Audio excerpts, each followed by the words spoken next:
Estoy compartiendo con ustedes mi pantalla. Mi nombre es Laura Rolia, me acompaña Mónica Vallejos.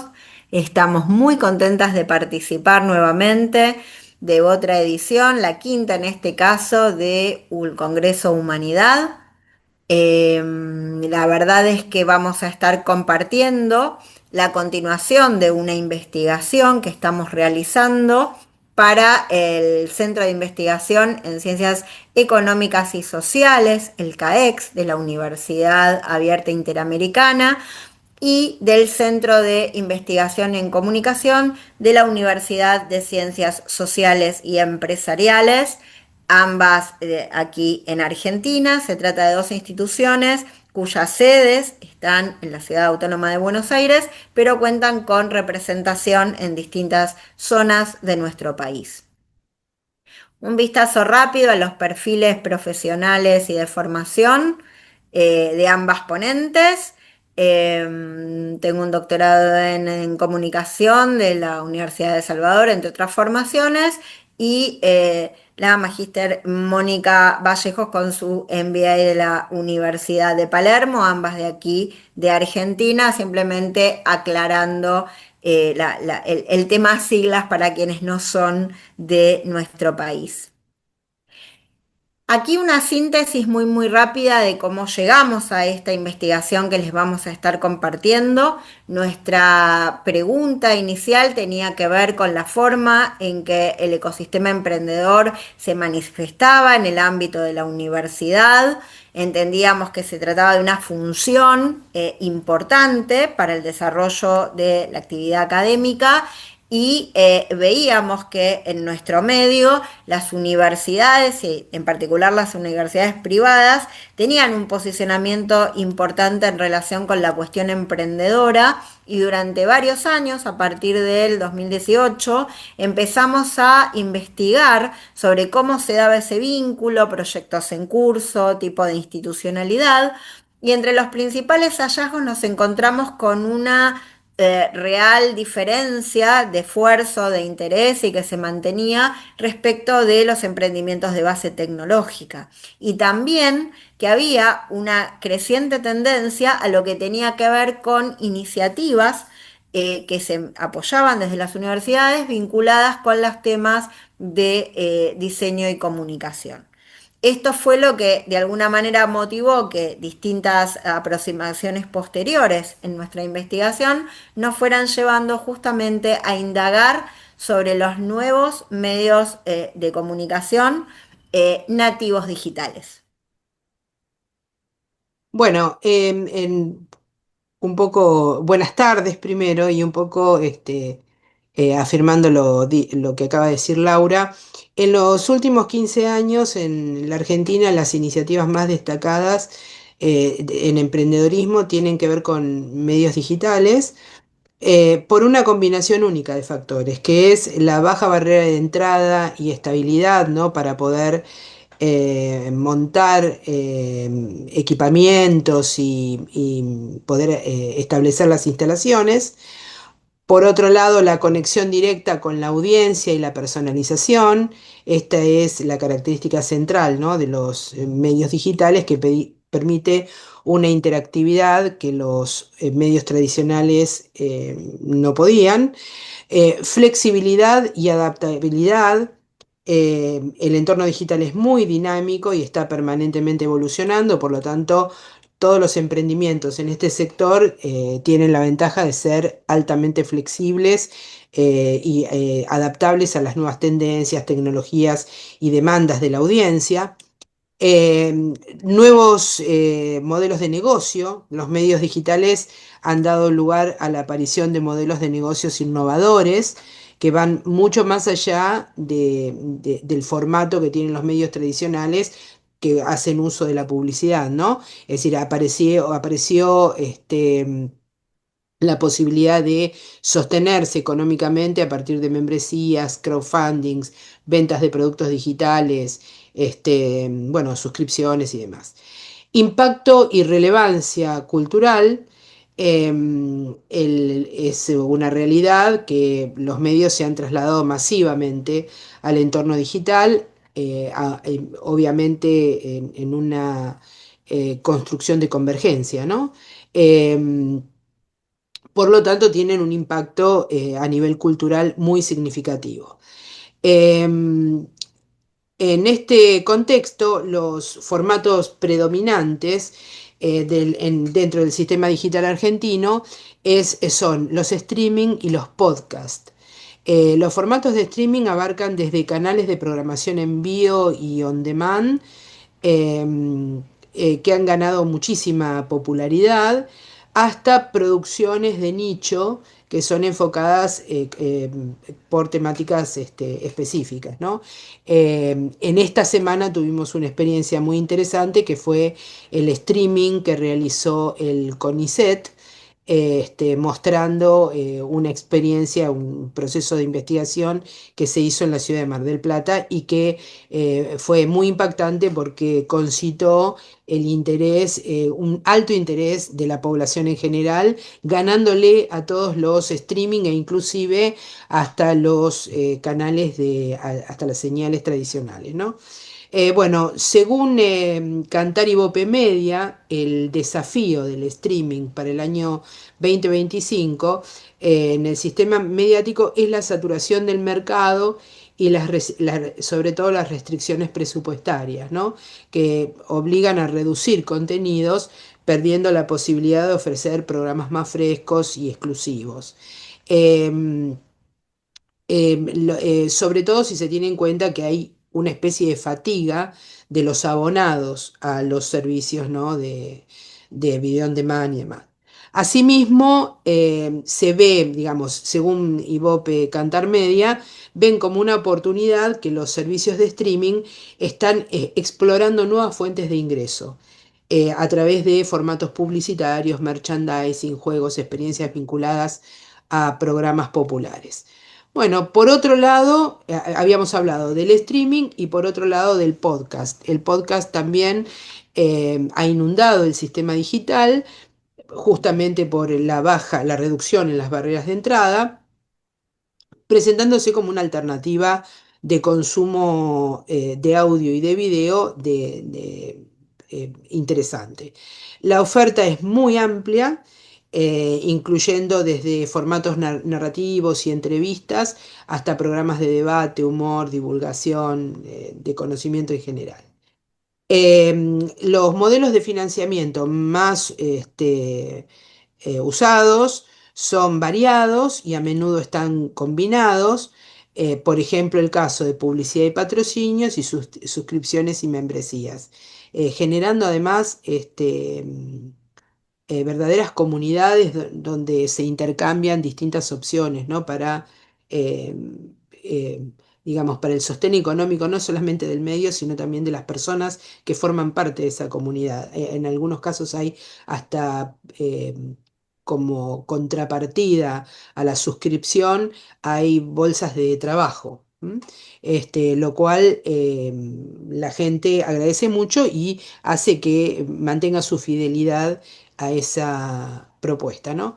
Bueno, el crowdfunding, que son plataformas de financiamiento colectivo, bueno, venta de mercancías, hay merchandising asociado a las marcas, de streaming, eventos en vivo, que han sido, hay varios ejemplos muy interesantes por su masividad, cosa rara, digamos, en lo digital. Y hay también, por supuesto, inversión privada y programas de apoyo. Em, ¿Cómo es el vínculo con es decir, en Argentina los nuevos medios tienen la intención y la preferencia del autofinanciamiento, o sea, declaran la idea de autofinanciamiento, lo que es coherente con el hecho de que la mayoría se sustenta por sus propios medios, sumado a un quantum de publicidad. No obstante, este es un tema central en el 2025 y que es de preocupación y que se va a seguir discutiendo durante todo el 2025, ¿no? Por lo menos. Y bueno, siguiente placa, Laura. Claro. Vamos entonces a algunas cifras que les vamos a compartir. Nosotros estamos, como decía, en una instancia, voy a correr este elemento, donde estamos iniciando esta etapa de la investigación en medios digitales. Tuvimos nuestra primera presentación sobre la temática, como decía en el Congreso, la edición del año anterior, donde estábamos explorando este mapa construido por distintas instituciones. En realidad nos interesaba señalar que no hay, digamos, en relación con la, como decía Mónica, la cantidad de iniciativas o de emprendimientos de nuevos medios, es decir, las investigaciones que hay dan cuenta de que comparativamente con la explosión del fenómeno y su masividad, no es tanto lo que se ha indagado y lo que se ha investigado desde la academia. Particularmente aquí estamos trabajando con datos de dos iniciativas de organizaciones de sociedad civil. Una de ellas, Sembramedia, la habíamos ya traído en su primera edición del Congreso para problematizar cómo estaba la situación de los medios nativos digitales en América Latina. Se trata de un registro que básicamente es voluntario de inscripción de las iniciativas, que permite identificar no solo una perspectiva comparada entre los distintos países de la región, sino también otros factores, entre los cuales estaban muchos de los elementos que señaló Mónica vinculados con las estrategias de financiación, el contenido temático, pero aquí me interesaba señalar que destacamos dos puntos dentro del estudio vinculados con Argentina, uno que tiene que ver con el fin de lucro de los medios, que como ven es en su mayoría de los casos, pero es también muy representativa la existencia de iniciativas ya con otro criterio de fondeo. Y también la mayoría de mujeres, ¿no? Sabemos que en investigaciones en ciencias sociales el establecer la perspectiva de género y poder hacer esta instancia de comparación resulta realmente interesante. Para el caso del estudio que traemos del hormiguero de Fundación Gago, lo que tenemos en un tiempo previo, que data de 3 años, es un número mayor de casos de emprendimientos nativos o no nativos, también de emprendimientos digitales, por eso también aumenta la cantidad. Y aquí hay una salvedad para hablar de la cantidad de iniciativas que se sostuvieron en el tiempo, ¿no? Que han logrado igualar o superar los 10 años, que es casi entre ambas modos la mitad de los emprendimientos. Y también se habla en este caso de una ligera diferencia de posibilidad de participación en favor de los varones. Lo que sí es interesante acá es poder contarles que, más allá de la diferencia de dato, entendiendo que evidentemente cuando se trata de emprendimientos no nativos digitales, estamos hablando de convergencia de medios, como decía Mónica, y de iniciativas que básicamente son llamadas emprendimientos, pero que muchas veces tienen financiamiento, fondeo directo o apoyo de los grandes grupos económicos. Saben que en Argentina, igual que en el resto de la región, el sistema de medios aparece excesivamente concentrado, incluso en un país federal como el nuestro, y una matriz centralizante, ¿no? Que muchas veces incluso tiene algunos satélites fuera de la región capital, e incluso hay pequeños monopolios en algunas ciudades grandes del interior que también responden a esta lógica de concentración mediática. Y el último dato que quería compartir tiene que ver con la idea de que nosotros estamos comparando la primera edición que comentaba, fue que presentamos también datos de Comunidad Sembramedia el año pasado, y entre el registro de 196 y el 117 actual entendemos que ha habido una caída absolutamente importante, y esto recupera lo que decía Mónica respecto del problema de la sostenibilidad económica, y en una coyuntura como la que atraviesa nuestro país, de una crisis económica vinculada con esta inflación y con un parate generalizado de la situación productiva, claramente el mapa de medios digitales acusa recibo. Y el último comentario respecto del género y la diferencia, que evidentemente el tema de el registro de mayor cantidad de mujeres en los medios digitales, nativos digitales actuales, evidentemente tiene que ver también con esta diferencia que se suele evidenciar en este tipo de estudios sobre uso del tiempo, vinculado con las escuetas nacionales de Familia. uso del tiempo y el tipo de tareas que las mujeres desarrollan, donde si hay baja rentabilidad o incluso actividades no remuneradas, nos vemos mucho más representadas que los colegas varones. Mónica, seguimos con la siguiente. Rápidamente voy a presentar algunos supuestos teóricos vinculados justamente con este plano de la indagación que estamos llevando en lo que tiene que ver con los medios nativos digitales. Hay un concepto que viene, digamos, circulando respecto de el cambio que supone este tipo de producción, sobre todo impactando el periodismo digital, cuando estuvimos avanzando temáticas de contenido, como decía Mónica, respecto de estos nuevos medios. Sabemos que hay como una profusión de interés en la temática periodística, más allá de las propuestas de entretenimiento, y en la profesión se ha hablado mucho del corrimiento de los estándares de funcionamiento del periodismo hacia la noción de ciberperiodismo y hacia la nueva forma de producción y socialización de contenidos que implica para este proceso, y esto está interpelando, lo vamos a retomar cuando hablemos de las características que han tenido nuestra recolección primaria en términos de las entrevistas que hemos tenido con referentes, algunas de las cuales hemos también compartido en la edición anterior de este congreso. Y el último concepto que nos interesa destacar, no es de tan larga data, tiene que ver con la idea del capitalismo de plataformas. Se han reversionado esta noción hablando también de la propiedad de estas plataformas, de el vínculo que estas personas que las controlan, digamos, han tenido con distintos actores del poder. Pero en este momento el concepto del capitalismo de plataforma surgía prepandemia, vinculado con justamente la idea de que hay un corte en el tiempo vinculado con la aparición de estos nuevos poderes capaces justamente de alguna manera cambiar las condiciones de juego, impactar los mercados, especialmente los mercados de consumo, de información, de contenido, de entretenimiento, y de esa manera, por supuesto, también los estilos de vida y todo lo que tiene que ver con la creación de la opinión pública, justamente a partir de esta nueva economía de la comunicación que se estaba desarrollando.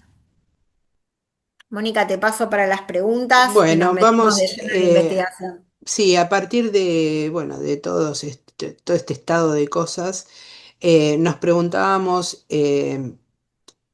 si estos proyectos, estos nuevos medios que aparecen, son proyectos que puedan enmarcarse dentro del emprendedorismo y qué relación, qué vinculación tienen con las con las universidades nacionales de gestión privada, fundamentalmente, que es el universo con el que estamos trabajando ya varias investigaciones. Y además su vinculación, obviamente, con el ecosistema emprendedor argentino, ¿no? La siguiente. Bueno, a partir del relevamiento de los casos, vamos a intentar identificar si existen desarrollos emprendedores, algo que estuvimos haciendo también en investigaciones anteriores, ¿no? Cuando empezamos a analizar, digamos, la producción en este tema de las universidades privadas. Y se va a ver entonces el rol de estas universidades, este, su grado de participación y las características de apoyo para construir estos espacios, ¿no? En las universidades. La siguiente. Bueno, nuestro objetivo general entonces es identificar estos casos de emprendedorismo en las universidades privadas argentinas Y los específicos serían conocer cómo es ese formato, ¿no? de cada una de las experiencias y de identificar especialmente modelos de financiamiento y qué características tienen y también clasificar, lograr eh, trabajar sobre categorías para hacer una clasificación de las experiencias, de los contenidos y sobre todo también de la participación en términos de género. ¿M? Las etapas de investigación, podríamos decir, en principio es la búsqueda documental, no solamente, digamos, actualizar, digamos, algunos datos con los que nosotros veníamos trabajando, sino también muchos resultados que hemos obtenido en nuestras dos investigaciones previas.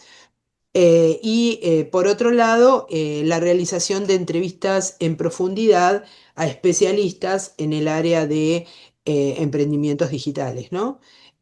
Hasta ahora, si avanzamos una plaquita más, Laura. Acá Ah, están los bueno, casos y estos son después los acá están las casos. 3 entrevistas, sí. Hasta ahora estuvimos trabajando en el desarrollo de algunas entrevistas en profundidad. En el caso de Canepa, está al frente de una agencia de prensa de la Universidad de Buenos Aires, de la carrera de comunicación en la Universidad de Buenos Aires.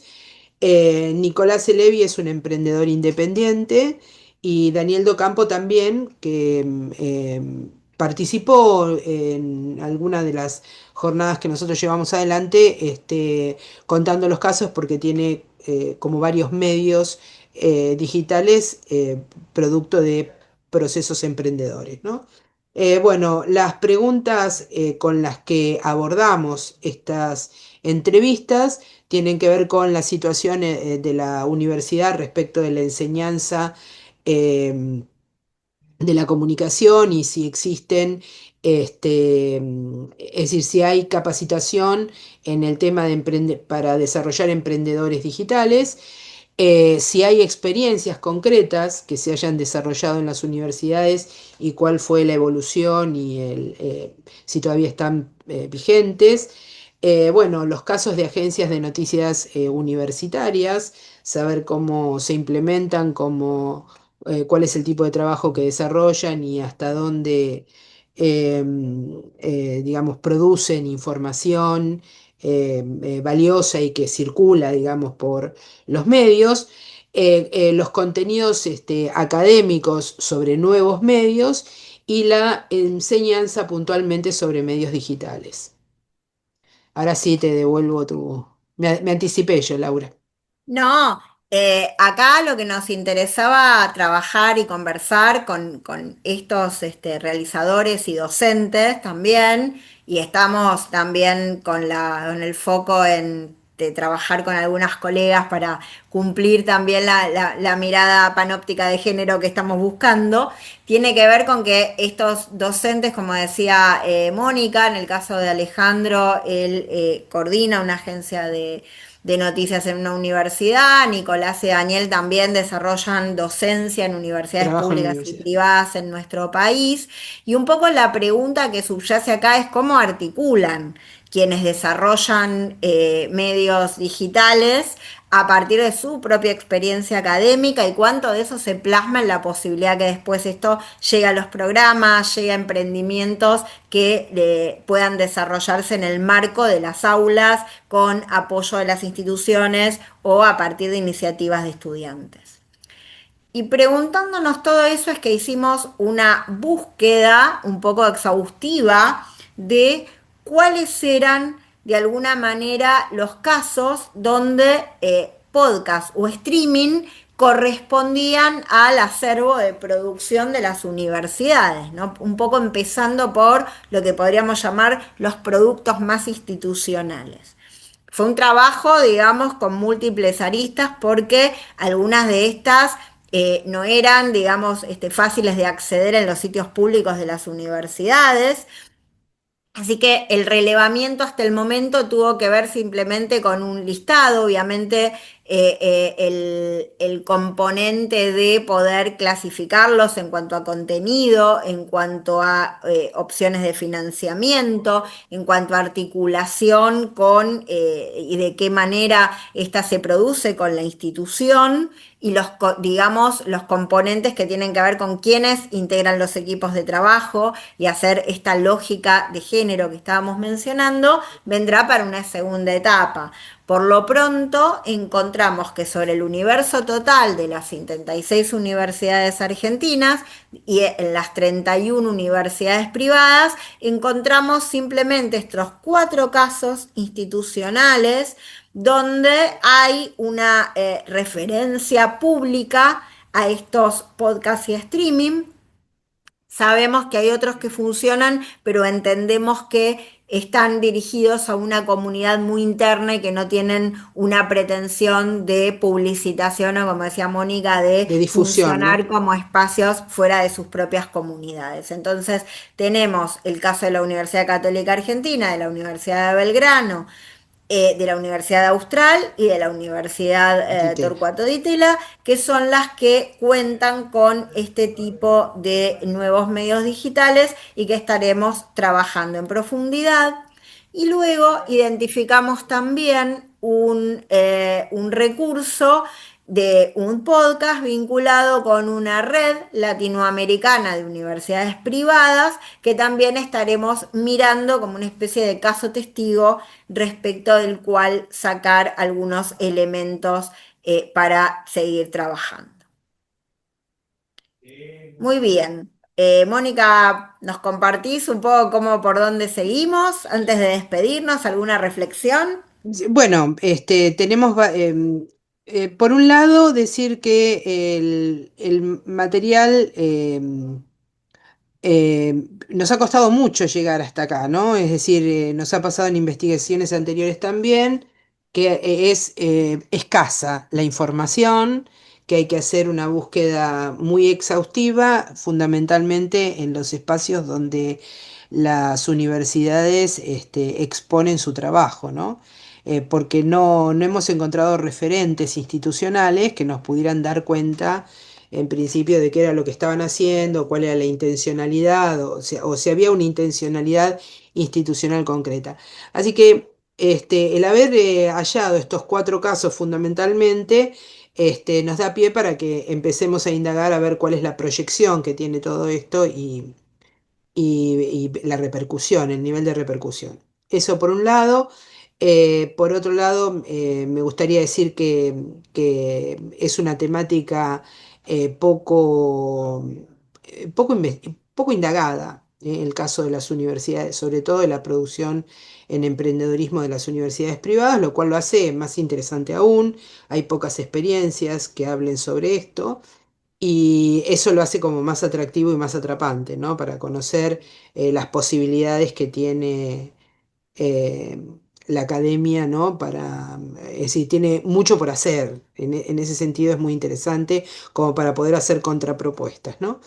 Bueno, eso. No sé, Laura, vos, si querías, seguramente querías agregar. Sí, tal vez compartir esto de que ese tránsito desde la mirada general sobre qué estaba pasando entre las universidades y el ecosistema emprendedor siempre nos dejaba con ese sabor a poco, ¿no? Sobre todo en las preguntas respecto de los recursos efectivos, qué fondeo había, qué involucramiento real había detrás de por ahí el branding, ¿no? La idea de las universidades privadas de presentarse como emprendedoras, qué pasaba realmente en la cocina, ¿no? Cómo se estaba realmente yendo por el circuito de identificar, acompañar, aplicar recursos, generar vínculos reales con el ecosistema emprendedor y la verdad es que nos encontramos con múltiples experiencias de emprendimientos exitosos donde personas fundadoras nos decían que en realidad ese rol de la universidad había sido un poco marginal.